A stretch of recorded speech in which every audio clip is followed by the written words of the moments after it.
আসসালামু আলাইকুম। ডক্টর ইউনূসের যে কৌশলে বিএনপির রাজনীতি এলোমেলো, লন্ডভন্ড, তছনছ এগুলি বাড়াবাড়ি বলিনি।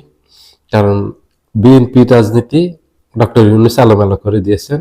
এটা ওনার কৌশলের কাছে বিএনপি পরাজিত হয়েছে। 5ই আগস্টের পর বিএনপির নেতাকর্মীরা যেভাবে এই যে চাঁদাবাজি, দখলবাজি, লুটতরাজ, টেন্ডারবাজি এগুলির সাথে জড়ায় গেছে।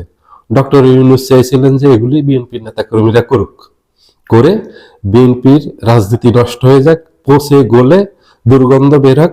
যেভাবে আওয়ামী লীগের রাজনীতি থেকে বেরিয়েছে, একেবারে পচে গলে নষ্ট হয়ে দুর্গন্ধ হয়ে আওয়ামী লীগ দেশ থেকে পালিয়ে গেছে। শুধু আওয়ামী লীগের সরকার যায়নি, দলগতভাবে আওয়ামী লীগও একেবারে দেশ ছেড়ে পালিয়ে যেতে বাধ্য হয়েছে। বিএনপিরও একই পরিণতি হোক, ডক্টর ইউনূস এটা চেয়েছেন।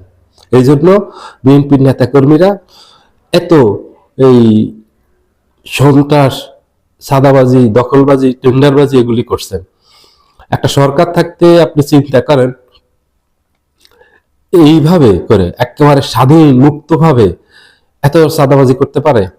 যেখানে একটা সরকার আছে, যদি এটা সরকার না থাকতো তাহলে একটা কথা ছিল ডক্টর ইউনূসের সরকার সবচেয়ে শক্তিশালী সরকার। এই কথাটা সবাই বলতেছে না, এখন পর্যন্ত বলে না যে আমাদের ইতিহাসের সবচেয়ে যে দুইটা সরকার সবচেয়ে শক্তিশালী অবস্থান, সরকার প্রধান সবচেয়ে প্রশংসিত হচ্ছে বিভিন্ন কাজকর্মের জন্য আন্তর্জাতিক খ্যাতি, ভারতের সাথে আমাদের যে সম্পর্ক, সেখানে ভারতের সাথে কঠোর অবস্থানে যাওয়া, ভারতের সাথে কোনো ধরনের ছাড় না দেয়া ভারতকে, এইভাবে একমাত্র শহীদ প্রেসিডেন্ট জিয়াউর রহমান করতে পেরেছেন আর ডক্টর ইউনূস পেরেছেন। কিন্তু ডক্টর ইউনূস আভ্যন্তরীণ ভাবে এই যে বিএনপির নেতাকর্মীরা যে অপকর্মগুলির সাথে জড়িয়েছে এগুলি তো উনি ব্যবস্থা নেননি কোনো ধরনের। যে সন্ত্রাসী যে কোনো দলেরই হোক যেন ব্যবস্থা নেওয়া হয়। বিএনপি সিনিয়র নেতৃবৃন্দও কিন্তু বলছেন, এই মির্জা ফখরুল ইসলাম আলমগীর সহ রুহুল কবির রিজভী আহমেদ উনি সহ সবাই পাঁচখন্ডি যখন বিএনপির বিরুদ্ধে ব্যাপক সমালোচিত হচ্ছিল, বিএনপির নেতা কর্মীরা এই যে বিভিন্ন জায়গায় যে টেম্পো স্ট্যান্ড দখল করতেছে, ট্রাক স্ট্যান্ড দখল করতেছে, বাস স্ট্যান্ড দখল করতেছে, এগুলো নিয়ে যখন ব্যাপক সমালোচিত হচ্ছে, দেশে তোলপাড় চলতেছিল এই গত ডিসেম্বরের কথা, তখন আপনাদের মনে থাকার কথা মির্জা ফখরুল সহ ওনারা বলছেন যে আমাদের নেতা কর্মীরা হলে আপনারা ব্যবস্থা নেন। ডক্টর ইউনূস সরকারের প্রতি আহ্বান জানিয়েছেন যে আপনারা এদের বিরুদ্ধে ব্যবস্থা নেন, আমরা সাংগঠনিক যারা আমাদের দলের, আমরা দলের এদের বিরুদ্ধে ব্যবস্থা নিচ্ছি সাংগঠনিক ভাবে, আমরা দল থেকে বহিষ্কার করছি এবং সরকারও যেন আইনগত ব্যবস্থা নেয়। আমরা এতে কোনো বাধা দিব না, আমরা কোনো ধরনের এখানে সরকারকে অসহযোগিতা করব না, আমরা সরকারকে সহযোগিতা করব, যেই দলেরই হোক আপনারা ব্যবস্থা নেন। কারণ ওনারাও জানেন যে বিএনপিও জানে যে হয়তো সারা বাংলাদেশে 10,000 বিএনপির নেতাকর্মী সন্ত্রাসের সাথে জড়িয়েছে, কিন্তু পুরো দলের উপর এটার প্রভাব পড়বে। পরবর্তী নির্বাচনে বিএনপি ক্ষমতা আসতে পারবে না, বিএনপি রাজনীতিতে ধস নামবে, বিএনপির জনপ্রিয়তায় ধস নামবে।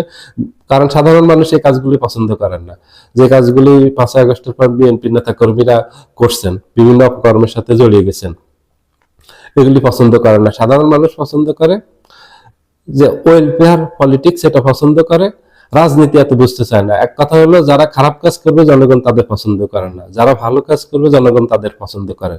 কৌশলে ডক্টর ইউনূস বিএনপির নেতা কর্মীদেরকে সেই পথে ঠেলে দিয়েছেন।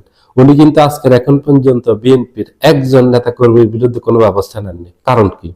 যেখানে বিএনপির নেতারাই আহ্বান জানিয়েছেন আমাদের দলের নেতাকর্মী হলে আপনার বিএনপির দিকে তাকানোর কোনো প্রয়োজন নেই, আপনি আইন অনুযায়ী ব্যবস্থা নেন তাদের বিরুদ্ধে। আইন যা বলে তাই, যেই ধরনের অপরাধ করবে সেই ধরনের ব্যবস্থা নেন আপনারা, সেখানে বিএনপি সহযোগিতা করবে, অসহযোগিতা করবে না। কিন্তু ডক্টর ইউনূস কেন নেননি? একটা নিছেন, সারা বাংলাদেশে একটা উদাহরণ আছে যে ডক্টর ইউনূসের সরকার একটা বিএনপির নেতাকর্মীর বিরুদ্ধে ব্যবস্থা নিয়েছেন?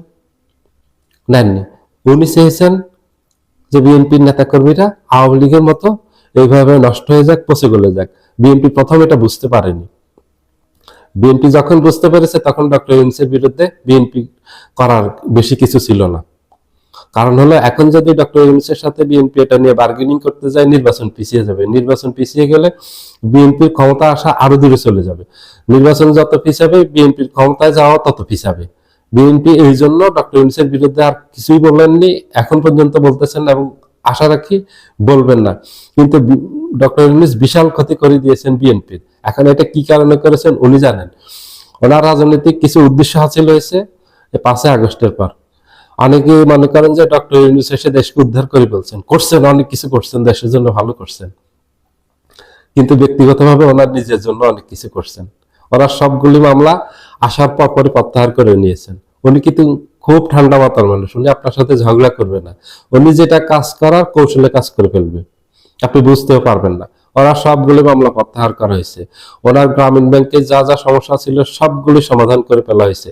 ওনার গ্রামীণ ব্যাংকের উপর যে 2000 কোটি টাকার উপরে যে ছিল, ট্যাক্স ছিল, তারপরে ধাপে ধাপে গ্রামীণ শক্তি, ওনার তো অনেকগুলি সমস্যা আছে, এগুলির উপর 200 কোটি টাকার ট্যাক্স ছিল, 400 কোটি টাকার ট্যাক্স ছিল, এইভাবে অনেকগুলি ট্যাক্স ছিল, এগুলি সব উনি মওকুফ করে নিয়েছেন। উনি ওনার ব্যক্তিগত সুবিধা সবগুলো নিয়েছেন। আমাদের দেশের সংবাদপত্রগুলি কিছুদিন একটু দুই একটা তথ্য দিয়েছে, সংবাদ ছাপিয়েছে, তারপর আর অন্যগুলি নিয়ে ছাপায়নি, সব নীরব হয়ে গেছে। ডক্টর ইউনূসের উনি কিন্তু খুব বেশি ভালো মানুষ, এটা ওনার সম্পর্কে অনেকেই জানেন না। উনি কিন্তু মানুষ হিসাবে, মানসিক যার মানসিকতা, যে মানসিকতার মানুষ উনি কিন্তু খুব খারাপ মানসিকতার মানুষ, উনি খুব ভালো মানসিকতার মানুষ না। ওনার ব্যক্তির স্বার্থ উদ্ধার করার জন্য উনি বিএনপিকে বিপদে ফেলে দিয়েছেন। উনি কিন্তু দীর্ঘ সময় ক্ষমতায় থাকার মতলবে এসেছেন। এই যে গত বছর হঠাৎ করে একটা রব উঠলো না যে 10 বছর চাই ডক্টর ইউনূসকে, 20 বছর চাই, এটা উনি চেয়েছিলেন। বিএনপি এটা বুঝতে পেরেছিল, বিএনপি বুঝতে পেরে তারপরে থেকে বিএনপি কঠোর অবস্থানে চলে যায়, এবং যাওয়ার পরে ডক্টর ইউনূস নির্বাচনের তারিখ ঘোষণা করতে বাধ্য হয়। উনি দীর্ঘমেয়াদী ক্ষমতায় থাকতে চেয়েছেন, এটা সত্যি কথা। এবং আমাদের দেশের মানুষ ওনার কৌশল বুঝতে পারেনি, কিন্তু আমরা বুঝতে পারছি কিছু, ওনার সম্পর্কে কিছু ধারণা আছে আমাদের। এই জন্য সাধারণ মানুষের তো ওই ধারণা নেই, ওনারা বুঝতে পারেননি। উনি এক ডিলে কয়েক পাখি মারছেন। উনি এক ডিলে আওয়ামী লীগকে দেশ থেকে বিতাড়িত করছেন, এক ডিলে উনি বিএনপিকে একদম রাজনীতিতে দুর্বল করে দিয়েছেন, অজনপ্রিয় করে দিয়েছেন। বিএনপি ওনার কারণে রাজনীতিতে সবচেয়ে এখন খারাপ অবস্থায় আছে, খুবই অজনপ্রিয় অবস্থায় আছে। কারণ 5ই আগস্টের পর বিএনপি যে জনপ্রিয়তা ছিল, সবার মাঝে আলোচিত হচ্ছিল বিএনপি কি 270 আসন পাবে নাকি 280 আসন পাবে, সেই বিএনপি এখন ক্ষমতায় যেতে পারবে কিনা সেটা নিয়ে বিএনপির নেতারাই সন্দিহান, বিএনপির কেন্দ্রীয় নেতৃবৃন্দ সন্দিহান। ওই যে 5ই আগস্টের পর বিএনপির নেতা কর্মীরা একেবারে স্বাধীনভাবে, মুক্তভাবে এই সন্ত্রাস করছে, এবং ডক্টর ইউনূসও সে করতে দিয়েছে, কোনো ব্যবস্থা নেয়নি, দলও কন্ট্রোল করতে পারেনি। কারণ দল ক্ষমতায় থাকলে কন্ট্রোল করতে পারবে, আপনি এত বিশাল একটা বড় দলের নেতাকর্মীদেরকে কিভাবে কন্ট্রোল করবেন? লক্ষ লক্ষ নেতাকর্মী যেখানে সেখানে, ক্ষমতায় গেলে সেটা নিয়ন্ত্রণ করা যায়, ক্ষমতার বাইরে থাকলে আপনি এত বড় দলকে নিয়ন্ত্রণ করতে পারবেন না সবাইকে।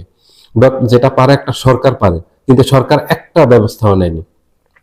সারা বাংলাদেশে একটা বিএনপির নেতাকর্মীর বিরুদ্ধে ডক্টর ইউনূস একটা ব্যবস্থা নিয়েছে? উনি যদি বিএনপি ভালো চাইতেন অবশ্যই ব্যবস্থা নিতেন, কারণ বিএনপির দুর্নাম হচ্ছে, বিএনপির জনপ্রিয়তায় ধস নামতেছে, এতে ওনার লাভ হয়েছে, ওনার ক্ষমতাটা একটু দীর্ঘায়িত হয়েছে। এটা না করলে এই যে বিএনপি যে পৌঁছে গেলে নষ্ট হয়ে গেছে জনগণের কাছে, বিএনপি ধিক্কৃত একটা পার্টিতে পরিণত হয়েছে, এটা উনি চেয়েছেন। তাহলে ওনার ক্ষমতা দীর্ঘায়িত করতে পারবেন, প্রলম্বিত করতে পারবেন, এবং ওনার যে সুবিধাগুলি ছিল উনি এগুলি নিতে পারবেন। ওরা 200-র উপর মামলা প্রত্যাহার করে নিয়েছেন, কেউ জানে না। ওনার 4000 কোটি টাকার উপরে মওকুফ করে নিয়েছেন, এটা কেউ জানে না। ওনার গ্রামীণ ব্যাংকের অনেকগুলি লাইসেন্স নিয়েছেন, এটা অনেকেই জানেন না।